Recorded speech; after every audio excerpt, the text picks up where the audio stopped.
Дональда Трампа в Белом доме. С каких указов начал 45-й президент США и что изменится в овальном кабинете? Обамакэр – это проблема демократов. Мы разберемся с ней вместо них. Мы окажем им огромную услугу. Покушение на депутата Верховной Рады Украины. Кого задержали и удалось ли выяснить мотивы? Схватка директора Украинского института сердца и главы Минздрава. Чего добивается кардиохирург Борис Тадуров? Скажите, на чем вы сэкономили? Вы сэкономили 20 миллионов и потеряли 20 тысяч жизней? Сохранить жизни пациентов или старые коррупционные схемы? Смена процесса потребовала времени, поэтому на закупки 2015 года деньги выделили только в конце этого же 2015. То есть в 2016 медики получили то, что должны были получить еще в 2015. Все о главных событиях дня. Это «Настоящее время Прага». Я Кристина Суворина. Здравствуйте. Отмена системы медицинского страхования Обамакэр, новый национальный праздник и возвращение бюста Черчилля в овальный кабинет. 45-й президент США свои первые указы подписал сразу после церемонии инаугурации. Следуя своим предвыборным обещаниям, Трамп намерен как можно быстрее отменить вызвавшую массу споров реформу здравоохранения, проведенную Бараком Обамой. Новый президент не может единолично упразднить закон о доступном медобслуживании. Но своим первым указом Трамп, по сути, разрешил всем правительственным органам США и медицинским учреждениям не выполнять правила и нормативы этого закона. Вместе с тем, никакого альтернативного варианта относительно врачебной помощи малоимущим слоям населения Трамп пока не предложил. Обамакэр – это проблема демократов. Мы разберемся с ней вместо них. Мы окажем им огромную услугу. В свой первый день у власти 45-й президент направил список кандидатов на должности в своей администрации на одобрение в Сенат, а также подписал назначение отставного генерала корпуса морской пехоты Джеймса Мэттиса на пост министра обороны. По закону он не мог возглавлять Минобороны спустя менее 7 лет после ухода из армии, но с согласия Конгресса для него было сделано персональное исключение. Среди первых дел президента было и учреждение нового праздника – Национального дня патриотизма. На какую дату он назначен и чем будет отличаться от других патриотических праздников США, пока не сообщается. Значительные изменения произошли на сайте Белого дома. Исчезли разделы о борьбе с климатическими изменениями и за права ЛГБТ-сообщества. Зато появилась информация о постройке стены на мексиканской границе и пересмотре Североамериканского соглашения о свободной торговле с Канадой и Мексикой. Не обошлось и без очередной ссоры с прессой. Пресс-секретарь Трампа Шон Спайсер на первой встрече с журналистами отчитал их за плохую работу, а именно неверную, по его мнению, информацию о количестве людей, пришедших на инаугурацию президента. Это была самая большая аудитория, которая когда-либо следила за церемонией инаугурации в самом Вашингтоне, наряду с телезрителями во всем мире. Даже «Нью-Йорк Таймс» выложила фотографию, которая была намеренно кадрирована так, чтобы принизить огромную поддержку людей, собравшихся в столице. Эти попытки уменьшить энтузиазм в отношении инаугурации постыдны и неправильны. Журналисты «Тайм» получили выговор за сообщение об исчезновении бюста Мартина Лютера Кинга из овального кабинета. Бюст в итоге нашли. Касаемо споров вокруг количества людей на инаугурации. Она так и не стала самой посещаемой в истории, на что Спайсера указали журналисты. Но за пресс-секретаря вступилась советник президента Kellyanne Conway. Она назвала неточности в данных пресс-секретаря, цитата, «альтернативными фактами». В Астане начались переговоры по урегулированию конфликта в Сирии. Делегация, представляющая сирийские оппозиционные силы, насчитывает порядка 50 человек. Прямых контактов с дипломатами из Дамаска они избегают. Консультации проходят при содействии посредников. Переговоры в Казахстане – это часть совместной стратегии России, Турции и Ирана, с помощью которой они надеются положить конец боевым действиям в Сирии. В Астане находится моя коллега Шахида Якуб. Сейчас узнаем у нее все подробности. Уже через 2 часа после начала переговоров стало понятно, что противоборствующие стороны сирийской войны не только не готовы садиться за один стол и разговаривать, они также не могут договориться через посредников. Напомню, что главной целью астанинской встречи было закрепление режима прекращения огня, который Турция и Россия договорились в декабре прошлого года. Сейчас сторонам нужно было просто заняться обозначением демаркационных линий. Скорее всего, этого не случится. Конечно, существует рабочий график и повестка дня встречи, цель которой – установить линии прекращения огня, развести вооруженные группировки, согласившиеся участвовать в переговорах. Необходимо отделить их от Нусры и исламского государства. Предстоит найти общий язык в борьбе с терроризмом. Вышедший на пресс-брифинг представитель оппозиционной делегации Мухаммад Алушс обвинил правительство в том, что они продолжают бомбардировки и нападения на их участки. В то же время представитель сирийского правительства Башар аль-Джафади сказал, что сирийская оппозиция приехала с политическими требованиями, нежели военными. Что очень удивило многих, потому что сирийская оппозиционная сторона представлена 13 группировками. Это военные и несколько политических советников. В то же время сирийская правительственная делегация в основном представлена только дипломатами. Напомню, что вчера уже между сторонами происходили интенсивные переговоры. Турецкая сторона занималась сирийской оппозицией, в то же время как россияне и иранцы занимались сирийской правительственной делегацией. И уже вчера было понятно, что очень тяжело будет договориться. Мы готовы сохранить и дать возможность продолжить работу любым государственным учреждениям, которые заботятся о благосостоянии населения страны. Это не касается других госструктур, к примеру, военных, которые убивают сирийских граждан. Встреча в Астане – это не совсем формальная встреча, это не вопрос мирного урегулирования. Мирное урегулирование сирийской войны решается в Женеве, и встреча запланирована 8 февраля. Здесь сейчас нужно было решать военные вопросы. Что будет дальше, пока никто не комментирует, потому что происходит все с закрытыми дверями. Иногда к прессе выходят какие-то представители, что-то говорят, но сейчас понятно, что на данный момент переговоры зашли в тупик. Кто и почему мог покушаться на жизнь советника министра внутренних дел Украины, депутата Верховной Рады Антона Геращенко? Скандал разрастается. Сегодня политик собрал брифинг, где рассказал, что покушение на него курировалось неким диверсионно-террористическим центром на территории России. Тем самым, который якобы организовал подрыв машины журналиста Павла Шеремета. Судя по почерку и подготовке террористического акта по моей ликвидации, следователи считают, что на 99,9% террористический акт убийства известного журналиста Павла Шеремета в июле 2016 года было направлено, нацелено и реализовано из этого же диверсионно-террористического центра на территории Российской Федерации. О готовящемся покушении на себя Геращенко рассказал на минувших выходных. 20 января он назвал своим вторым днем рождения и поблагодарил руководство Службы безопасности Украины, которое уже задержало 2 человек. Их взяли неподалеку от дома депутата, якобы с приведенным в действие взрывным устройством. По версии СБУ, причиной несостоявшегося покушения на Геращенко является его, цитата, «активная позиция в вопросе противодействия агрессии против Украины». Антон Геращенко, автор скандального сайта «Миротворец». Там неоднократно появлялись статьи и материалы, неоднозначно воспринимаемые в обществе. Там, в частности, можно было найти личные данные украинских граждан, которых авторы сайта считали недостаточно патриотичными. Могло ли действительно планироваться убийство депутата? В Украине продолжаются споры. По местным телеканалам, тем не менее, даже показали оперативное видео задержания подозреваемых. Анализ ситуации выводит на первый план следующие детали. Антон Геращенко принадлежит к команде главы МВД Арсена Авакова, глава СБУ Василий Грицак к команде президента Петра Порошенко. Эти 2 группы давно отмечались конфликтами друг с другом, а тут одна фактически спасает другую. Понятно, что в этой истории велика политическая составляющая, акценты украинские политологи расставляют по-разному. Антон Геращенко не тот человек, вокруг которого президентская команда будет разыгрывать какой-то шпионский скандал, и уж тем более не будет его пиарить. Еще одну версию как бы изложу. Говорится о российском следе, может быть, но не будем забывать, что у команды Авакова давний, очень серьезный конфликт с командой Кернеса. С точки зрения неких сил там внешних, да, то тоже ФСБ, в принципе, ликвидация публичного лица — это определенная капля такая в дестабилизацию. То, что если брать там дело Шеремета, если каким-то образом вот это дело, неудавшееся, слава богу, покушение каким-то образом выведет в том числе и на то, что это одних и тех же рук дело, да, или из одного центра, я думаю, по крайней мере, отпадут некоторые вопросы по поводу и Шеремета в том числе.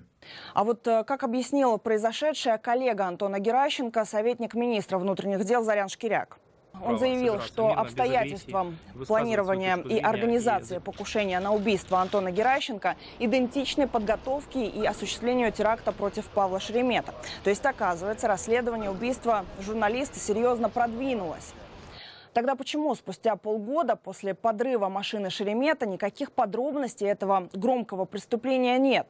После такого заявления мы попросили Заряна Шкиряка рассказать, почему МВД не признается, что шансы раскрыть убийство журналиста возросли.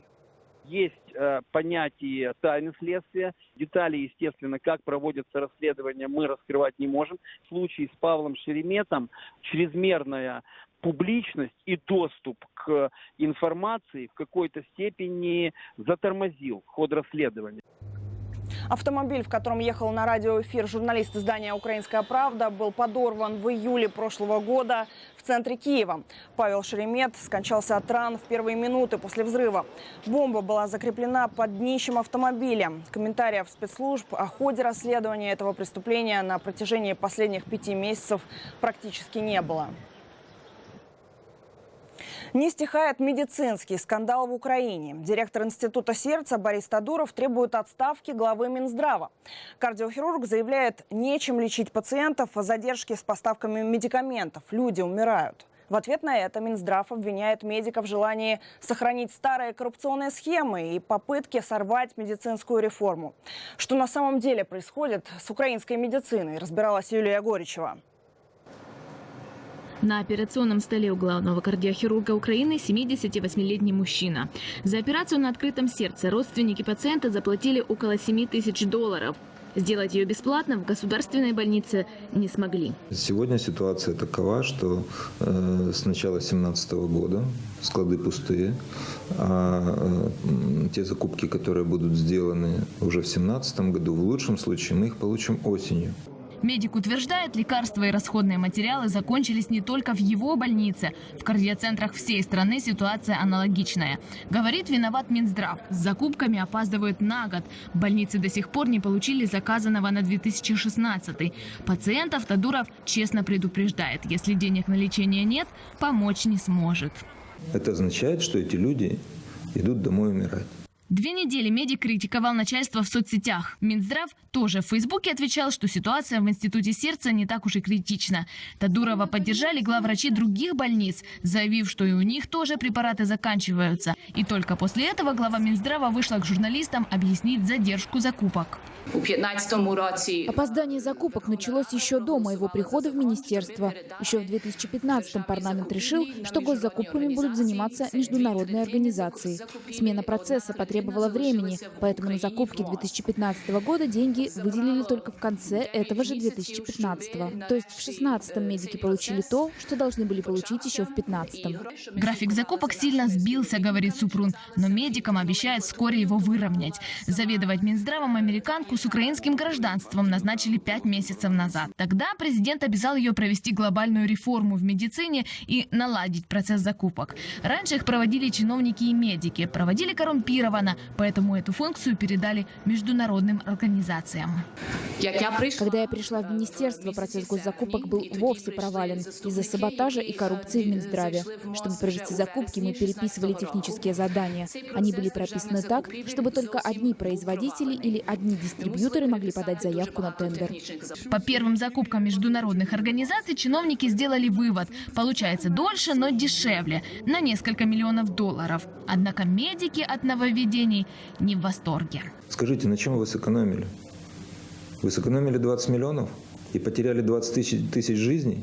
Активисты общественной организации «Центр противодействия коррупции» не удивлены, что кардиохирург реформой недоволен. По их данным, Институт сердца, возглавляемый Борисом Тадуровым, закупал медикаменты по самой высокой цене, дозволенной Минздравом. Мы расцениваем протест медиков как способ уйти от международных закупок и вернуться к старым коррупционным схемам. Главные врачи, в первую очередь, они не заинтересованы в изменении системы финансирования. Почти 20 лет Михаил Соколовский проработал в госмедицине. Потом ушел в частную. Врачебный скандал расценивает исключительно как сопротивление реформе. Ведь помимо госзакупок в планах полностью изменить подход к медицине. Принцип будет: не финансируются стены, не финансируются койко-места, а будет финансироваться только обращение данного человека в данное учреждение. И вот здесь возникает момент конкуренции. Больше политики в медицинском скандале видят и эксперты. В ближайшее время судьбу Уляны Супрун на посту министра здравоохранения должны утвердить народные депутаты. Пока что она исполняет обязанности министра. Юлия Гуричева, Василий Дмитриев. Настоящее время. Киев. Это «Настоящее время. Прага». Смотрите далее. Секретные материалы холодной войны. Как в открытом доступе оказались 12 миллионов страниц ранее засекреченных документов. Что такое оборонительный альянс Евросоюза и почему именно сейчас о нем заговорил фаворит президентской гонки во Франции Франсуа Фийон? И «Требуй грузинская» – новая инициатива в Грузии. Пиар или реальная поддержка местных производителей? ЦРУ выложила на этой неделе в открытый доступ 12 миллионов страниц архивных документов. По сути, все материалы времен Холодной войны. Там даже есть советские анекдоты, и наверняка в пыльных стопках упоминаются и достижения советских картографов. Военные карты в СССР считались одними из самых точных в мире. Все они были засекречены, и в России, между прочим, засекречены до сих пор. Зато в Риге они в свободной продаже. Почем секретные материалы? Репортаж Ольги Шакиной. По приказу командования с самого окончания Второй мировой войны советские офицеры занимались тем, что рисовали самые подробные в мире карты местности. На некоторых, например, на картах Лондона, Берлина, Парижа, сантиметр равняется 100 метрам, указаны маршруты автобусов и отрисованы внутренние дворики домов. Для каких вторжений и войн готовились эти карты, непонятно до сих пор. Эта детальность была в зависимости от интереса к территории, да, то есть карты делались по всему миру, даже Австралия и Новая Зеландия была картирована, но Европа, в основном плюс-минус, она была картирована вся даже в масштабе 500 метров. Айварс Белдовс закончил геофак Латвийского университета на рубеже 80-х и 90-х. Ни рух, ни СССР мог просидеть на ведомственной картографической фабрике. Но время настало интересное, и однокурсники предложили работу веселей – забывать советские военные карты, которые продавали офицеры, спешно покидавшие балтийские военные части. В начале 1992 года получили такое предложение от склада, где хранились эти советские военные топографические карты, купить их как макулатуру. Купили десятки вагонов, несколько тонн секретных материалов. Так много, что до сих пор ими же торгуют. Поначалу бизнес шел на ура. В начале 90-х товаром интересовались главные мировые библиотеки, частные коллекционеры, книжная ярмарка во Франкфурте. Сегодня, в эпоху Google Maps, берут как антиквариат, в основном туристы. Самые охочие до планов собственной местности – голландцы и скандинавы. А вот соседи, белорусы и поляки, картографическими шедеврами не интересуются совсем. Хотя копий карт именно их стран особенно много. Например, из Польши мы делаем мешочки. Их просто у нас настолько много, что мы можем позволить. Это Польша и Белоруссия. Единственное, что может помешать благополучию уникальной лавки – российские спецслужбы. Ведь планы территории России до сих пор считаются засекреченными, хоть и сняты многократно со всех возможных космических спутников. Если уже с этими картами, например, ехать в Россию, то лучше это не делать, потому что там написано секретно, кому это может не понравиться. И по идее, если захотят привязаться, привяжутся и к столбу. Айварс утверждает, что в 90-е на картографических конференциях встречал российских офицеров и знает, кому-то за продажу военных карт крепко влетело. В стране, где сажают просто за перепост в Твиттере, и старая бумажная карта может быть поводом для обвинения в шпионаже. А в Риге секретные материалы – просто бизнес. Ольга Шакина, Даниил Жилинский, Балтия неделя. Бунтарь от социалистов победил во Франции в первом туре праймериз правящей партии. Бывший министр образования Бенуа Амон набрал более 35% голосов, обойдя экс-премьера Мануэля Вальса. Амон покинул правительство в 2014-м из-за критики экономической политики нынешнего президента Франсуа Олланда и теперь обещает перемены внутри социалистической партии. Среди его смелых предложений введение безусловного базового дохода в размере 600 евро и легализация марихуаны. В ходе кампании я встречался с жителями Франции, я разговаривал со многими из вас по всей стране. И после бесчисленных бесед я понял, что пора положить конец старым традициям, старой политике и решениям, которые больше не работают. Второй тур праймериз социалистов пройдет во Франции 29 января. Однако, по прогнозам аналитиков, на выборах весной кандидатуру от правящей партии все равно не удастся победить. Согласно опросам, фаворит президентской гонки – кандидат от партии республиканцы, бывший премьер-министр Франсуа Фийон. На втором месте лидер ультраправого национального фронта Марин Ле Пен. Фийон, кстати, сегодня посетил Берлин, где встретился с канцлером Германии Ангелой Меркель. Он заявил о необходимости создания оборонительного альянса Евросоюза, по его словам, чтобы уменьшить зависимость от НАТО. Центральную роль в его создании, как уточнил политик, могут сыграть Франция и Германия. Фийон известен своей антиамериканской риторикой, жесткой позицией по миграционному кризису и призывами к снятию санкций с России. «Требуй грузинское». В Грузии стартовала целая кампания с целью сделать более популярным то, что произведено в стране. Первые лица государства призывают покупателей отдавать предпочтение продуктам именно от отечественных производителей. Власти считают, что это будет способствовать росту производства и, как следствие, укреплению экономики. Однако отыскать грузинский аналог тому или иному продукту удается далеко не всегда. Поэтому некоторые эксперты усомнились в успехе кампании. Одной только пропаганды, считают они, недостаточно. Далее Звият Мчедлишвили. Чурчхела, компоты и молочка от президента Грузии. Георгий Маргвелашвили уже несколько дней подряд посещает объекты по производству продуктов питания и принимает непосредственное участие в их изготовлении и фасовке. Тем самым глава государства стремится привлечь внимание потребителей к местной продукции. Признается, что и сам всегда дает ей предпочтение. Когда потребитель требует и покупает грузинскую продукцию, тем самым он способствует увеличению рабочих мест, росту производства, укреплению экономики и национальной валюты. Масштабная кампания «Требуй грузинское», стартовавшая на днях, ознаменовала собой начало двухлетней правительственной программы по поддержке местных производителей. Правительственные программы помогают производителям создавать качественную и конкурентоспособную продукцию. Призываем население, при возможности всегда покупайте грузинское. Тем не менее, правительственная программа по большей степени пока носит декларативный характер, а потому говорить о ее вероятных будущих успехах сложно, считают некоторые грузинские эксперты. При этом они откровенно сомневаются в успехе кампании «Требуй грузинское». Ни по объемам, ни по качеству наша продукция не может конкурировать с альтернативой.